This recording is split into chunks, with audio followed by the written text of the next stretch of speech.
Қайырлы күн баршаңызға. Бүгін сіздермен қияр қосылған етпен салат дайындаймыз. Ең алдымен сиыр етін осындай бөліктерге бөліп алып, үстіне соя тұздығын, одан кейін зәйтүн майын көз мөлшерімен қостым. Етімізге соя тұздығын, зәйтүн майын қосып болғаннан кейін маринаттап қойсаңыздар да болады.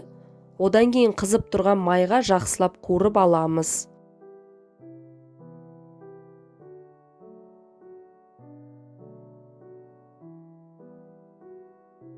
Жақсылап қуырылып болған етіміздің үстіне жуа, татымына қарай тұз қосып, жақсылап қызартып қуырып аламыз. Кішкене су қоссаңыздар болады.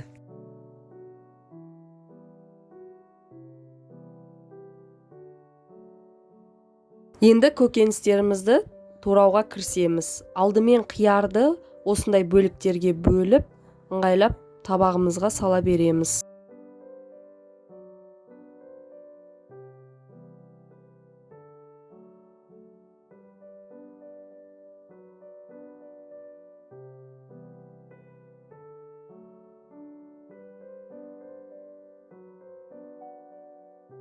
Болгар бұрышында осындай бөліктерге бөліп, менде екі түрі сары және қызыл түрін қолдандым. Өздеріңізге қандай түрлер ұнайды, сондай түрлерін қоссаңыздар болады. Менде барлық салаттар жасалынып жатқан барлығы бір порцияға. Өздеріңіз көп порцияға үлкейтіп, жаңағы жасасаңыздар болады. Туралып болған көкөністеріміздің үстіне қуырылып болған етімізді осындай приправа қостым.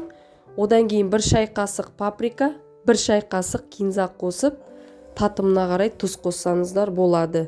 Жақсылап араластырып аламыз.